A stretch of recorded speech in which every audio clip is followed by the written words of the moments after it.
Klondike River Valley, Yukon Territory, 1897. While 31 gold seekers frantically assembled their regulation 16x12 FT log cabins before the notorious Arctic winter descended, Thomas Bearcloud arrived on October 15th, exactly 52 days after the last reasonable prospector had completed his roof shingles. The community's judgment was immediate and harsh. Frank O'Malley, 4-year Klondike veteran, declared it madness. "Every soul knows you need thick walls and a massive stove," he bellowed across the frozen claims. But Bearcloud possessed knowledge the others lacked. 5 years of learning from his Cree grandmother and the elders of his Manitoba Reserve, who had survived Canadian Arctic conditions for millennia. Instead of hauling logs for walls, he began excavating beside a towering white spruce, creating what appeared to be a circular depression 12 ft across and 6 ft deep. The prospectors called him insane. They called it a death trap. They couldn't fathom why any sane man would choose to burrow into permafrost instead of building proper shelter. Then January struck with 12 consecutive days between 35 degrees and 48 degrees C. O'Malley's cabin, despite his massive cast-iron stove consuming 200 pounds of wood daily, struggled to maintain 8 degrees C indoors. Henderson's chinking cracked and failed, allowing Arctic air to pour through gaps faster than his fire could compensate. McLeod abandoned sleep entirely, stoking his flames every hour to prevent his cabin from becoming an ice tomb. But Bearcloud's heating pit shelter maintained a comfortable 18 degrees C, while he slept peacefully through the night, burning 1/6 the wood his neighbors devoured. What did this mixed-blood prospector understand about Arctic thermal dynamics and Cree engineering that 4 years of Yukon experience had taught everyone else to dismiss?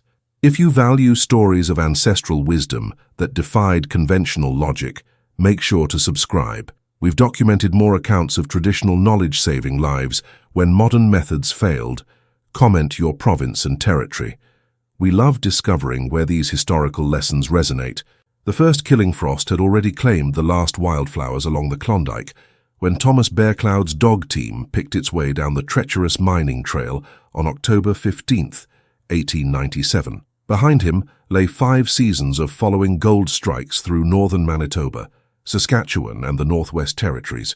5 seasons that had taught him survival principles no mining guidebook mentioned. Strapped to his sled rode the tools that would mark him as either brilliantly prepared or dangerously naive. His great-grandfather's fire-hardened digging implements and a collection of curved bone scrapers crafted by Cree women for earth excavation work that white miners had never witnessed. 31 prospectors had already established claims along this particular bend of the Klondike River, their cabins in various stages of completion. The established rhythm of frontier construction echoed across the valley, the steady bite of crosscut saws through white spruce, the methodical scrape of draw knives stripping bark, the precise thunk of broad axes notching logs for wall construction. Every man followed the same proven formula dictated by Yukon survival manuals: 16 high 12-foot dimensions for adequate living space, 8-foot walls for proper headroom, massive log construction with clay-rich mud chinking, steep-pitched roof for snow load distribution, central cast-iron stove with elaborate chimney system for maximum heat output. The mathematics seemed simple and universal: 8 to 12 weeks minimum construction time for proper shelter, with Arctic killing cold arriving in 6 weeks maximum. Frank O'Malley straightened from his foundation work as Bearcloud's team approached the largest unclaimed plot. O'Malley had survived 4 brutal Yukon winters, had constructed 6 conventional log cabins, using techniques perfected by Norwegian and Swedish immigrant miners who understood sub-Arctic conditions. His current cabin represented accumulated frontier wisdom: double-thick walls, premium chinking compounds, maximum interior volume for wood storage and basic survival necessities. The sight of a newcomer arriving so catastrophically late in the season triggered immediate alarm mixed with professional contempt. "Every soul knows you need thick walls and a massive stove," O'Malley shouted across the claim boundary. "Permafrost will freeze your blood solid in 3 hours." The warning carried absolute authority, backed by visual evidence of O'Malley's nearly completed fortress. His cabin walls rose 7 logs high, gaps meticulously packed with special clay imported from Dawson City at considerable expense. The steep roof framework already supporting premium cedar shingles designed for extreme snow loads. This represented how experienced men survived Yukon winters through proven methods: overwhelming preparation, respect for the merciless realities of Arctic survival, and submission to conventional wisdom earned through deadly trial and error. Bear Cloud dismounted without responding. His attention focused on a magnificent old-growth white spruce that dominated his claim's southern boundary. The tree soared nearly 120 feet, its trunk measuring 22 feet in circumference at chest height. More critically, its ancient root system extended 40 feet in all directions, creating a natural drainage network that had maintained soil stability and relative warmth for an estimated 400 years. He walked the perimeter methodically, reading the land the way his Cree grandmother had taught him to recognize winter shelter opportunities that white construction methods ignored completely. This grandmother tree has been sharing warmth longer than Europeans have known Canada existed, Bear Cloud finally replied, running his weathered hand along the deeply grooved bark. The comment drew harsh laughter from Bill Henderson, whose own cabin walls were already chinked and waiting for roof completion. Henderson had arrived from Ontario with solid carpentry experience and 3 seasons of Yukon mining behind him. His construction followed regulation frontier specifications, conventional log, and chinking techniques that maximized interior space while maintaining structural integrity against extreme snow loads and temperature fluctuations. Even the bloody Indians used proper tipis, not holes in the frozen ground, called Jim McLeod from his worksite, 300 yards upstream. McLeod was completing his 3rd Yukon winter, having survived his first 2 in shared quarters with more experienced prospectors. His current cabin represented everything he'd absorbed about extreme cold weather construction: thick walls, central heating system, sophisticated ventilation to prevent fatal carbon monoxide accumulation. The concept of any alternative to proven cabin design struck him as suicidal inexperience. But Bear Cloud had spent the previous winter in a traditional Cree earth lodge on his reserve near the pass, sharing quarters with elders when his conventional trapper's cabin failed during a January blizzard that reached 52 degrees.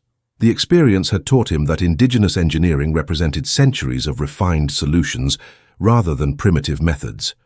Underground construction worked with natural thermal systems, Earth's stable temperature below the permafrost line, thermal mass of living wood, snow's insulation properties, and heat retention techniques that worked with environmental conditions rather than fighting them through brute force and catastrophic fuel consumption. The technical philosophy was fundamentally different. Conventional frontier wisdom demanded maximum interior volume to accommodate massive wood supplies, cooking facilities, equipment storage, and basic living space. Multiple families had frozen to death in cabins too small to store adequate fuel for heating systems that fought Arctic conditions through overwhelming combustion rates. O'Malley's design prioritized this harsh lesson, creating enough interior space to stack 24 cords of split spruce, the calculated minimum for Yukon winter survival using conventional heating methods. His central cast-iron stove, positioned for optimal heat distribution, required constant feeding to maintain barely survivable temperatures. Bear Cloud's alternative prioritized thermal efficiency over volume and fuel consumption over interior space. His Cree grandmother had explained the physics during their long winter evenings beside earth lodge fires that burned steadily on minimal fuel. Earth temperature below the permafrost line remained constant at 4 degrees C year-round, regardless of surface conditions. Living tree trunks provided thermal mass that absorbed heat during brief daylight hours and released it slowly throughout the extended Arctic nights. Root systems created natural insulation and drainage that prevented the moisture problems that destroyed conventional cabin chinking. Properly designed small spaces heated quickly and retained warmth for hours, requiring dramatically less fuel to maintain comfortable living temperatures. "You're digging your own grave. So you mad half-breed," O'Malley screamed as Bear Cloud began marking his excavation perimeter with traditional bone-measuring tools. The layout revealed the sophistication of his planning, 12 feet in diameter to provide adequate living space while maintaining optimal heating efficiency, 6 feet deep at the center to access stable ground temperature, tapering to 4 feet at the spruce trunk where the massive tree would provide one complete insulated wall. The established miners abandoned their own work to witness what appeared to be elaborately planned suicide. Henderson set down his broadaxe, genuinely concerned that he was observing a man's complete mental collapse under pressure. MacLeod stopped his chinking work to get a closer examination of what seemed like funeral preparations. Even O'Malley paused his roof construction to stare across the claim boundary, torn between professional obligation to assist a fellow prospector and complete bewilderment at methods that violated every principle of Arctic survival learned through deadly experience. Bearcloud ignored their increasingly hostile commentary, focused on soil composition beneath the ancient white spruce. 3 centuries of decomposed needles had created a naturally insulating organic layer 24 inches thick, followed by well-drained sandy loam that showed no evidence of seasonal water accumulation or permafrost penetration. The tree's massive root system had moderated soil temperature for centuries, creating precisely the stable thermal foundation that conventional cabin construction achieved through extensive site preparation, foundation work, and continuous heating. By evening of the first day, Bearcloud had excavated 2 feet down across the entire 12-foot diameter perimeter. The work revealed the precision of his traditional knowledge. Major roots channeled naturally around his planned dimensions. Secondary roots created air pockets that would provide additional insulation throughout the winter months. The excavation exposed soil that maintained consistent 4°C temperature even as surface conditions dropped below 10°C. O'Malley's final comment of the day carried across the darkening valley with absolute certainty. 6 weeks until killing cold, and you're still playing in the dirt like a savage child. October 16th dawned crystal clear and bitter, the first serious frost silvering the valley vegetation, as Bearcloud continued his excavation with systematic precision that revealed deep understanding of Arctic construction principles. His traditional bone tools bit through the organic layer with surprising efficiency, exposing soil composition that validated every calculation his grandmother had shared during their winter teaching sessions. The decomposed spruce needles gave way to perfectly drained earth that crumbled ideally in his hands, stable soil that showed no signs of seasonal water retention or dangerous frost heave conditions that destroyed conventional foundations. O'Malley emerged from his cabin at sunrise, breath steaming in the frigid air, and found himself magnetically drawn to observe the methodical destruction of what he considered basic survival instincts. Day 2 of the half-breed's elaborate funeral preparations, he announced loudly enough for Henderson and MacLeod to hear across their respective claims. The commentary had evolved into daily ritual, a mixture of genuine concern and professional bewilderment at construction techniques that violated every principle of Arctic building wisdom accumulated through deadly trial and error. By noon on October 18th, Bearcloud had reached 5 feet depth across the entire perimeter, his excavation revealing the critical discovery that would vindicate his entire approach. Soil temperature at this depth measured exactly 4°C, precisely what traditional Cree knowledge had promised for centuries. Below the permafrost line, Earth maintained absolutely consistent temperature regardless of surface conditions, creating a natural heat reservoir that conventional above-ground construction could never access. The massive spruce trunk provided one complete wall that required 0 construction materials, its living bark naturally waterproof after centuries of Yukon weather extremes. Henderson abandoned his roof work entirely by afternoon, fascination overcoming his construction schedule pressure, as he watched Bearcloud map the root system like a living blueprint.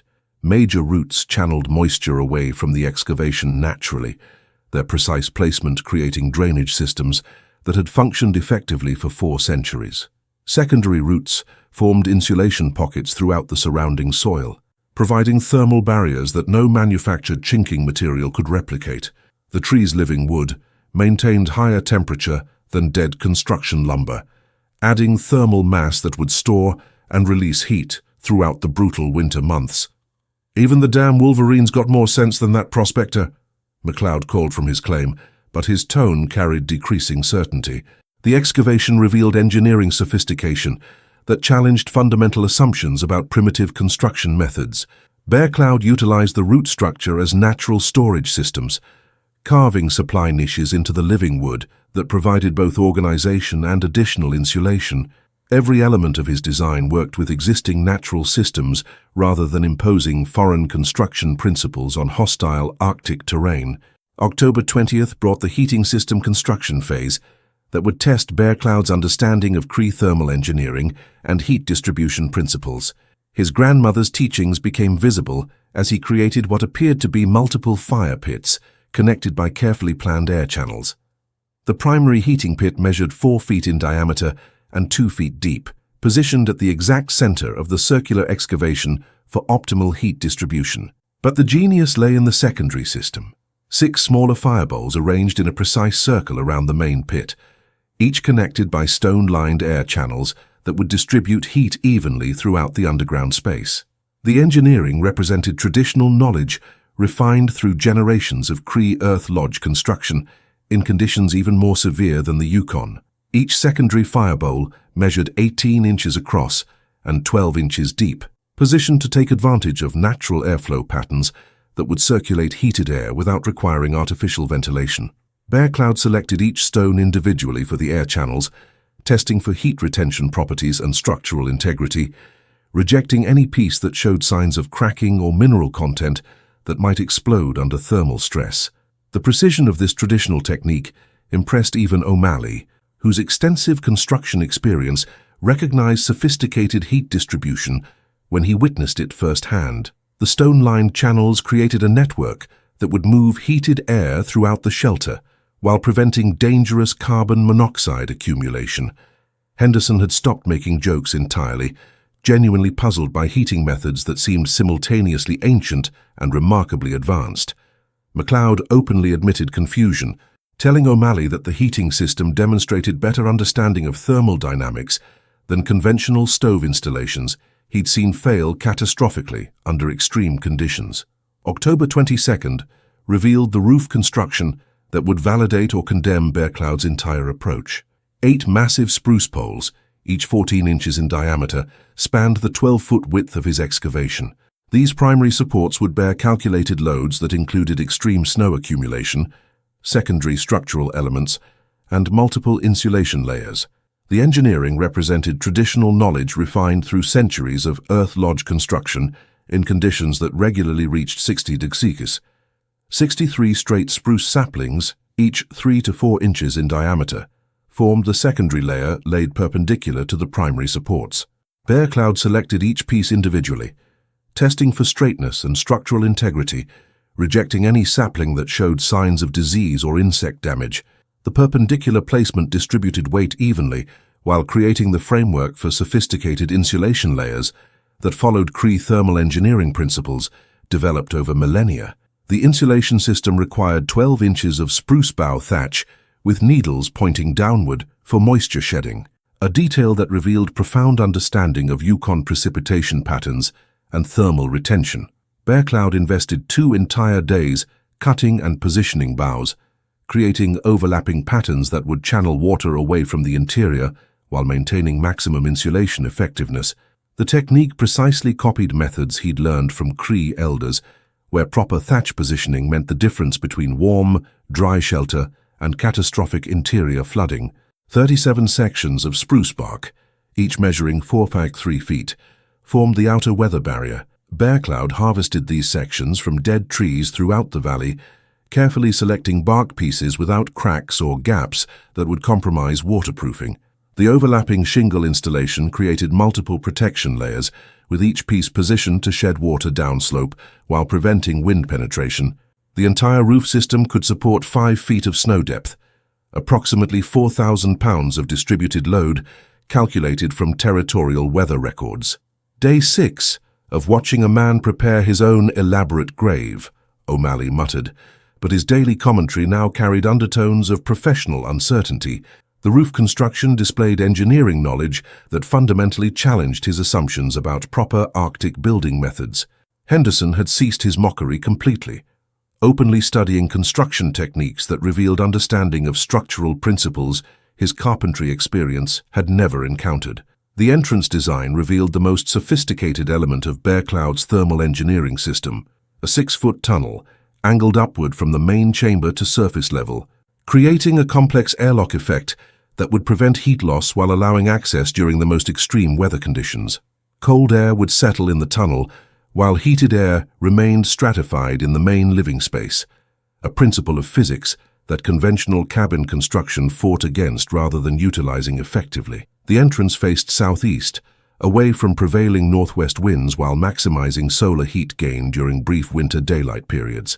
Interior layout reflected months of planning refined by traditional knowledge and practical experience. The sleeping area occupied a raised platform cut directly into the root mass, providing natural insulation below and behind the occupant. The main fire pit positioned at the center provided optimal heat distribution, while the 6 secondary fire bowls created zones of specialized temperature control for different activities. October 25th brought completion of the basic structure as the first serious snow began accumulating across the valley. A sophisticated ventilation system included multiple 6-inch diameter holes through the roof structure, positioned to prevent downdrafts while allowing smoke escape and fresh air circulation. The technique copied Plains Cree methods that Bear Cloud had studied during winters on his reserve, where proper ventilation prevented both suffocation and excessive heat loss through careful management of airflow patterns. O'Malley called across the claim boundary one final time as snow began falling with determination. "Still time to build something that won't freeze you dead, half-breed." But his voice carried far less conviction than previous days. The completed structure displayed engineering principles that challenged 4 years of Yukon construction experience and everything he thought he knew about Arctic survival. The blizzard struck without warning on November 2nd, transforming the Klondike Valley from autumn mining camp to Arctic wasteland in less than 12 hours. Temperature plummeted 50 degrees between dawn and midnight, dropping from a manageable 15 degrees to a bone-crushing 39 degrees. Sustained winds reached 45 mt with gusts hitting 70, driving 34 inches of snow horizontally across the exposed mining claims. Even by Yukon standards, this represented an unusually early and catastrophically severe storm that caught established miners with incomplete winter preparations and inadequate heating systems. O'Malley's cabin, which had seemed more than adequately prepared just days earlier, immediately revealed critical weaknesses under assault by genuine Arctic conditions. His carefully applied clay chinking began cracking within hours as temperatures dropped, creating hairline fractures that widened into significant gaps, allowing frigid air to stream directly into the interior. His massive cast-iron stove, positioned centrally for optimal heat distribution, proved utterly inadequate against the thermal demands of sustained 40°C conditions. Despite burning through 12 cords of split spruce per week, nearly triple his calculated winter supply, interior temperatures struggled to reach 8 degrees Celsius. Henderson's cabin suffered even more dramatic failures as the storm's full fury revealed fundamental flaws in conventional construction methods adapted from milder climates. His premium chinking failed catastrophically, gaps opening faster than he could repair them in howling wind and driving snow. Cold air poured through the widening cracks at rates that completely overwhelmed his heating system's capacity, creating interior conditions barely distinguishable from the outdoor Arctic environment. With interior temperatures dropping to 12 degrees C, despite constant fire maintenance, Henderson abandoned his shelter on the storm's second day, seeking emergency refuge with McLeod. McLeod's cabin, representing the most sophisticated conventional construction in the mining camp, demonstrated the inherent limitations of standard frontier building principles when confronted with true Arctic conditions.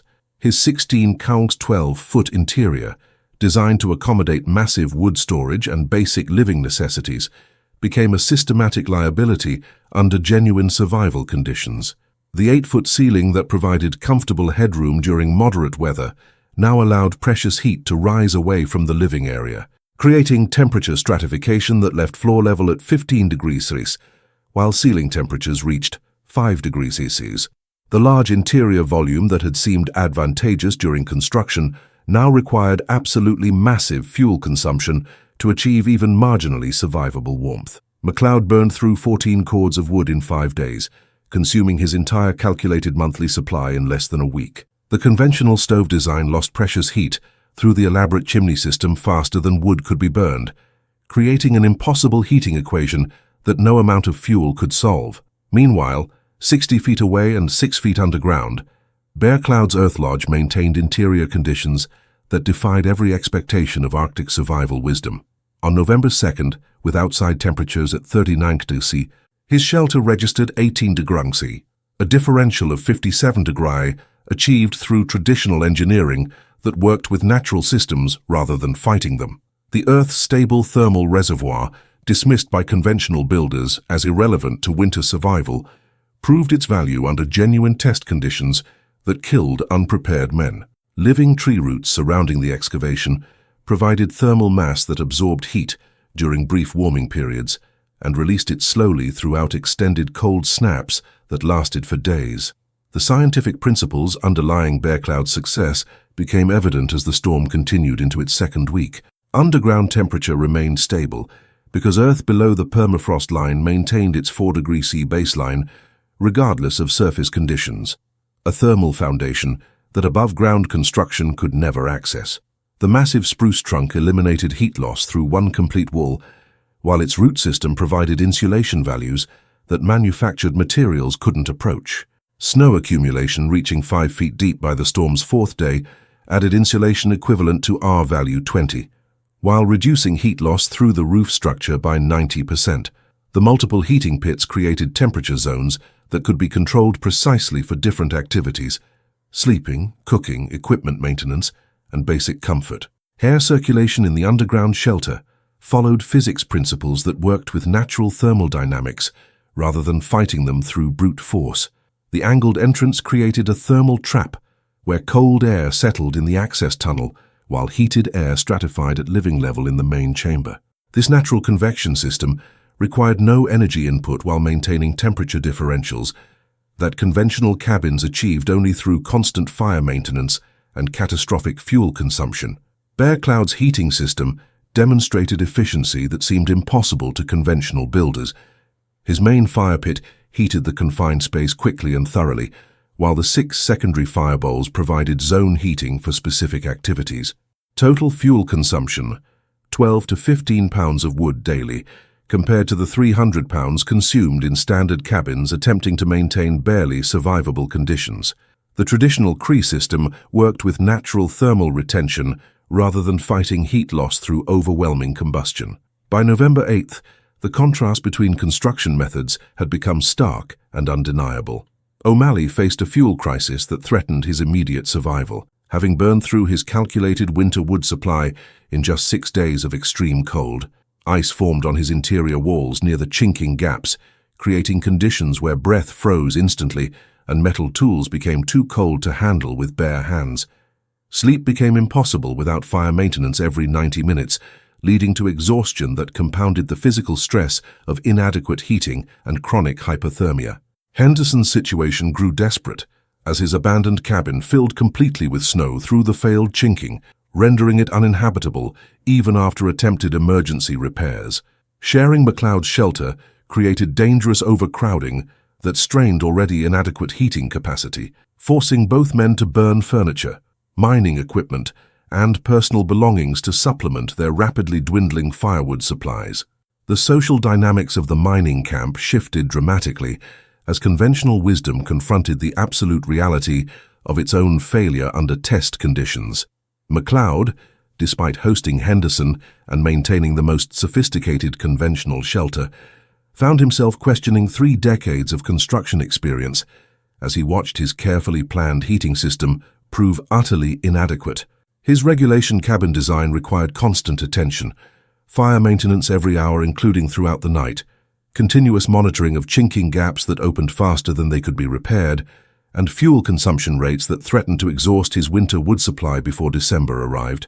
The physical and mental exhaustion of maintaining marginal survival conditions in inadequate shelter began taking a severe toll on all 3 conventional builders. Bear Cloud's routine, by contrast, demonstrated the efficiency of working with natural systems rather than against them through brute force.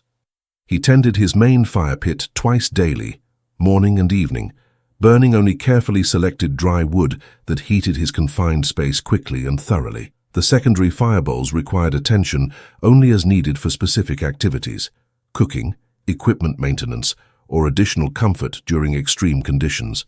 Sleep came naturally in 18 degrees comfort, without waking to stoke flames or shiver through inadequate heating cycles.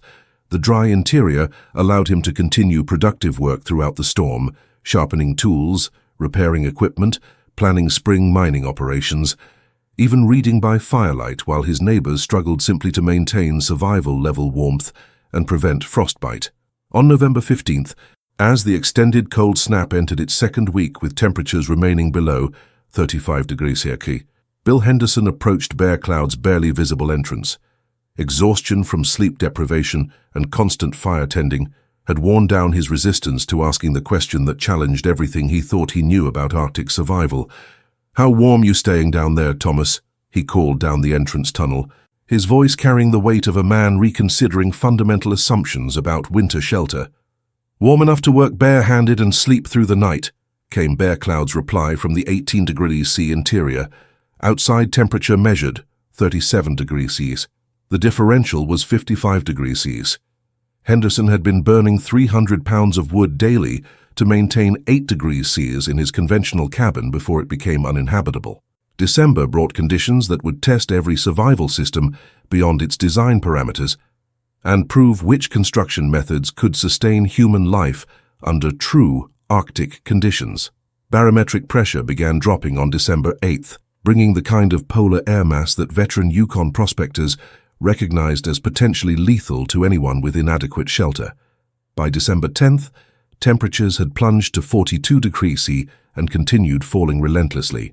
What followed would become recorded in territorial weather records as the coldest sustained period in the Klondike region since 1886, a 12-day siege of killing cold that pushed every survival method beyond its design parameters and separated functional shelter from elaborate death traps. O'Malley's crisis deepened with terrifying speed as his fuel calculations proved catastrophically inadequate under genuine Arctic conditions.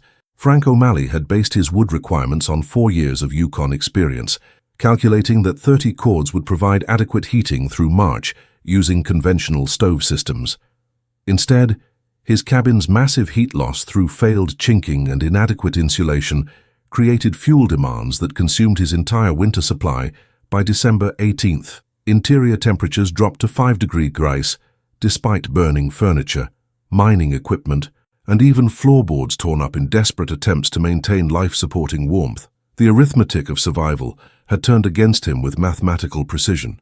Each degree of interior warmth now cost exponentially more fuel than his supply could sustain, while outside temperatures continued dropping toward 50 degrees Celsius. Physical deterioration became evident as frostbite developed on O'Malley's fingers from handling metal tools in 5 degrees Celsius interior conditions. The injury represented more than immediate discomfort. Frostbitten extremities in December meant potential gangrene and death before spring medical assistance could reach the isolated mining camp. Henderson's situation had evolved from shelter failure to complete life-threatening crisis. His original cabin, with its compromised chinking and inadequate heating system, had filled entirely with snow during the December storms, becoming uninhabitable even with emergency repairs. Sharing McLeod's shelter created new dangers: increased carbon monoxide risk from overusing the heating system, depleted oxygen from 2 men breathing in a sealed space during extreme cold, and accelerated fuel consumption that threatened both occupants' survival. McLeod discovered that his regulation cabin design became a systematic liability under genuine Arctic conditions that revealed flaws in conventional heating philosophy. The 16x12 interior that provided comfortable living space during moderate weather now created an impossible heating challenge. Heat rose immediately to the 8-foot ceiling, leaving the floor level where men actually slept at temperatures that caused hypothermia. The large interior volume required massive fuel input to achieve even marginal warmth, while the conventional stove design lost precious heat through the chimney system faster than wood could be burned. Sleep became a carefully managed survival exercise, repeated throughout each endless night. 2 hours of rest, followed by mandatory fire maintenance, then another 2 hours of fitful sleep interrupted by shivering and the constant fear of freezing to death. The fuel crisis facing all conventional builders revealed fundamental flaws in Arctic heating calculations based on milder climate experience. Standard cabins required 18 to 22 cords of wood per month during extreme conditions, compared to pre-winter estimates of 8 to 10 cords, based on experience in more moderate climates. The mathematical impossibility became obvious. No miner had cut enough wood to sustain conventional heating through extended Arctic conditions using methods designed for temperate regions. Desperation drove them to burn tools worth more than a season's gold recovery, furniture that had cost months of wages to transport from Dawson City, and even structural elements from their own shelters that compromised already marginal protection against the killing cold. Personal belongings that represented their entire accumulated wealth disappeared into stoves that couldn't maintain survivable temperatures, despite consuming everything combustible. Bear Cloud's measurements during the same period demonstrated the dramatic superiority of traditional Cree thermal engineering adapted to Arctic conditions. On December 10th, with outside temperatures at 42 degrees Celsius, his shelter maintained 19 degrees Celsius. December 15th brought 46 degrees Celsius outside, while his interior registered 18 degrees Celsius. The worst day, December 20th, saw outside conditions drop to 49 degrees, while the Earth Lodge held steady at 17 degrees. December 22nd recorded 47 degrees outside with 18 degrees maintained underground. The technical analysis of Bear Cloud's success revealed principles that conventional Arctic wisdom had dismissed as primitive superstition, unsuited to serious survival challenges. Underground temperature remained stable because Earth below the permafrost line maintained its 4 degrees C baseline regardless of surface conditions, a thermal reservoir that above-ground construction could never access effectively. The living spruce trunk provided thermal mass that absorbed heat during brief warming periods and released it slowly during temperature drops, creating a natural heating system that required minimal fuel input. Snow insulation, now reaching over 5 feet deep, created a complete thermal barrier, with insulation values exceeding anything available to conventional construction methods. His fuel consumption statistics demonstrated efficiency that seemed impossible to conventional builders, fighting Arctic conditions through brute force heating. Bear Cloud used 2.1 cords total through December, while conventional cabins burned 18 to 22 cords, attempting to maintain barely survivable conditions. The Earth Lodge heated quickly with minimal fuel input, retained heat for hours without maintenance, and provided comfortable working conditions that allowed productive activity rather than mere survival. December 20th brought the breaking point for conventional construction methods as applied to true Arctic conditions.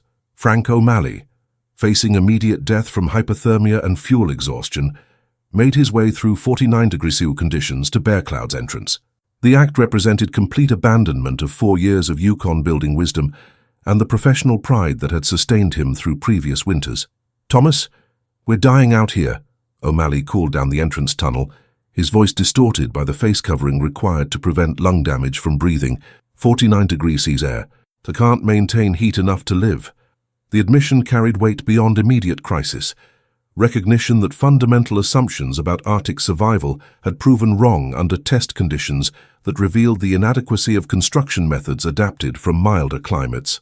Bear Cloud emerged from his 17 degrees Celsius shelter into 49 degrees Celsius air, demonstrating temperature differentials that exceeded what O'Malley experienced between his failing cabin and the outdoor environment.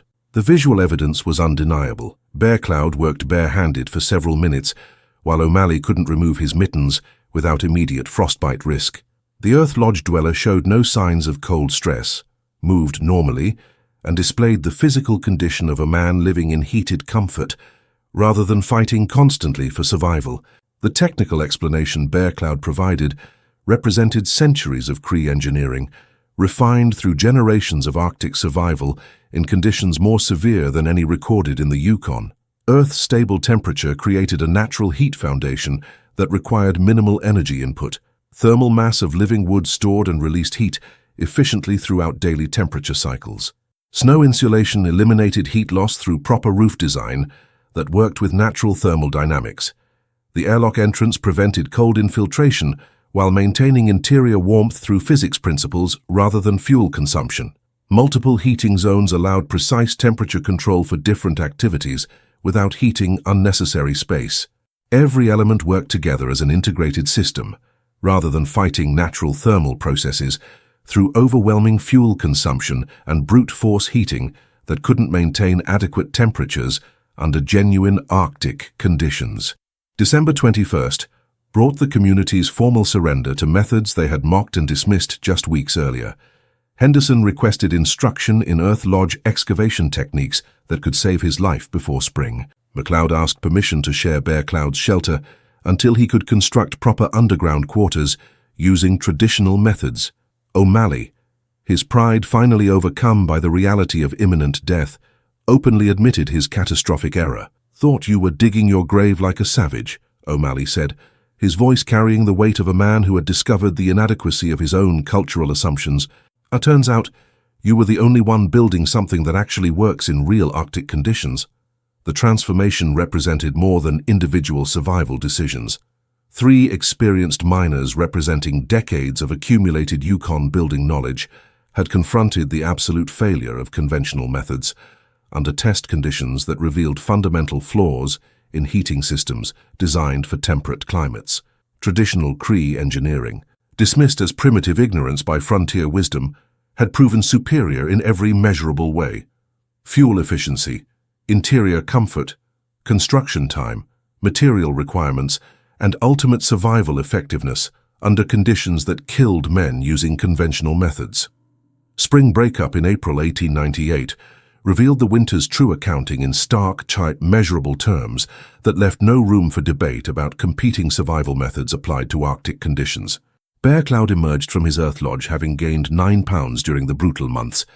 His physical condition actually improved by a winter of adequate rest and nutrition in consistently comfortable temperatures. The conventional cabin dwellers presented a dramatically different story of systematic failure and near-death survival. O'Malley had lost 31 pounds, Henderson 28, and MacLeod 23 pounds.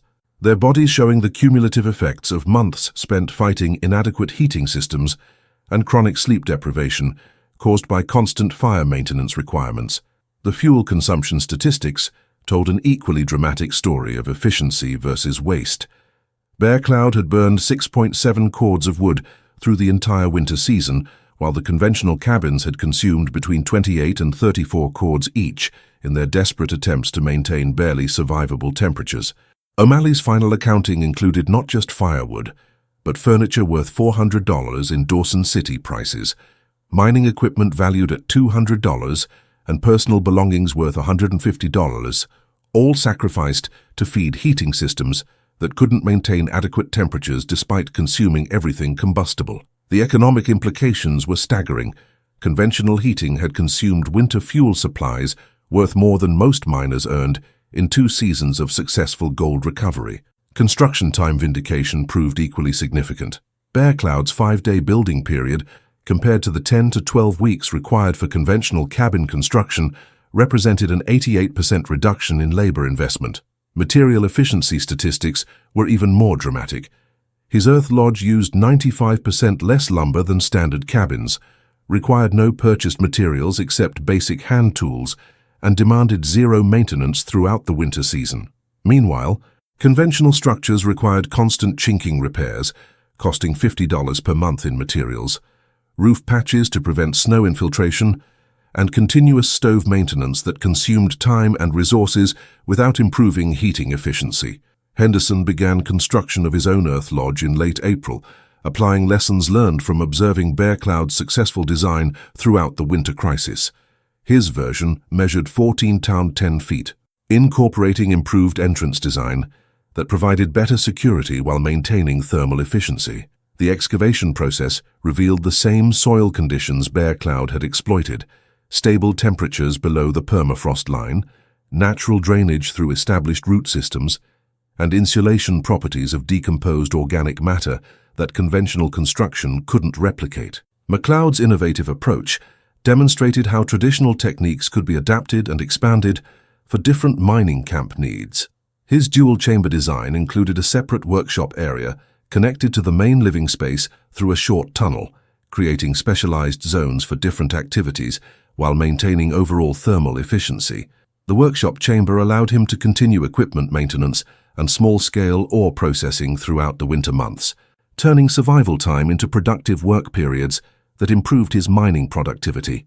O'Malley's complete conversion represented the most dramatic acknowledgement of conventional wisdom's failure under Arctic test conditions.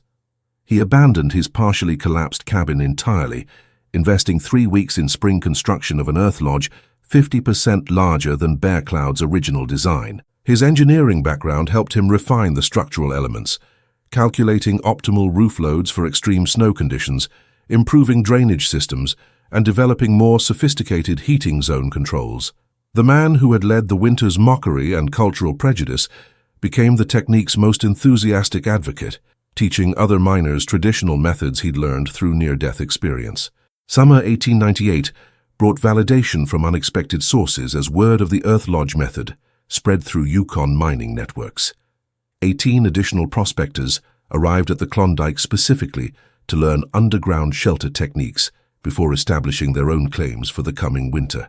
The newcomers represented experienced miners from Alaska, British Columbia, and the Northwest Territories, who recognized superior survival technology when they encountered documented evidence of its life-saving effectiveness. Their presence transformed the valley from isolated mining camp to informal training ground for traditional building methods that white miners had previously dismissed as primitive and unsuitable for serious Arctic survival. Technical documentation became systematic as miners recorded specific measurements, material requirements, and construction variations for different tree species and soil conditions found throughout the Yukon Territory. Henderson maintained detailed logs of temperature differentials, fuel consumption rates, and structural performance throughout seasonal weather, changes that proved the superiority of traditional methods. MacLeod documented his dual-chamber innovations with precise drawings and material specifications that other miners could follow. O'Malley contributed engineering analysis of load-bearing calculations and drainage system design principles that improved on traditional techniques. Winter 1898-99 provided the ultimate test of widespread adoption, as traditional knowledge was applied systematically throughout the region. 23 Earth Lodges operated simultaneously in the Klondike Valley, housing 41 miners who had abandoned conventional cabin construction entirely after witnessing its failure during the previous winter's crisis. The results were definitive and measurable. 0 cold weather casualties compared to the previous year's 7 deaths from hypothermia in conventional shelters. Average fuel consumption reduced by 78%. Construction costs lowered by 85% through elimination of purchased lumber requirements, and winter productivity increased dramatically as miners could work comfortably indoors rather than focusing solely on survival. Regional adoption accelerated as the technique spread to Dawson City, the 40-mile river district, and any location where large trees and suitable soil conditions allowed underground construction using traditional methods. Trading posts adapted the techniques for winter quarters, reducing their operational costs while improving employee survival rates in remote locations. Trapping cabins throughout the Northern Territories incorporated Earth Lodge principles, extending the viable season for fur harvesting in previously inaccessible regions where conventional heating methods couldn't sustain human life. Royal Canadian Mounted Police posts adopted modified versions for emergency shelters and permanent quarters in Arctic regions where conventional construction had proven inadequate. The Yukon Territorial Government began documenting Earth Lodge construction techniques in 1900, recognizing their significance to settlement patterns and survival technology development in Canada's Arctic regions. Official records preserved detailed accounts of thermal principles, construction methods, and the historical impact of Indigenous engineering knowledge adapted by frontier miners who had discovered the inadequacy of southern construction methods under genuine Arctic conditions. Modern archaeological studies conducted in the 1970s confirmed the superior thermal efficiency of abandoned mining camp Earth Lodge sites compared to conventional cabin foundations throughout the Yukon Territory. Scientific validation arrived through University of Alberta engineering studies in 1991, which proved that Bear Cloud's original design achieved thermal performance equivalent to modern construction using only 1897 materials and traditional Cree knowledge. The research documented heat retention properties that exceeded contemporary standards, structural integrity over decades of use, and environmental integration that modern building methods struggled to match. Thermal imaging studies revealed how Earth-sheltered construction worked with natural systems, rather than imposing artificial heating solutions on hostile Arctic environments that defeated conventional methods. Bear Cloud's own reflection, recorded in a 1934 interview when he was 72 years old, captured the fundamental lesson that extended beyond mining camp survival to influence modern understanding of Arctic construction. "I wasn't about being smarter than white miners," he explained to the Yukon Historical Society. "It was about listening to grandmother and the elders who'd survived Canadian winters for thousands of years before Europeans arrived. Cree didn't build earth lodges because we were primitive. We built them because they kept our people alive when nothing else worked." The statement summarized a principle that influenced modern earth-sheltered building, passive solar design, and thermal mass applications throughout the 20th century in Canada's northern regions. Between 1897 and 1925, documented records showed earth lodge shelters saved 73 lives in Yukon mining camps, prevented countless cases of cold weather injury and hypothermia, and established construction techniques that influenced frontier building practices throughout Canada's Arctic territories. The legacy extended beyond immediate survival benefits to demonstrate how traditional knowledge systems, dismissed as primitive by conventional wisdom, often contained sophisticated solutions refined through generations of practical testing under the most demanding survival conditions that nature could impose on human ingenuity.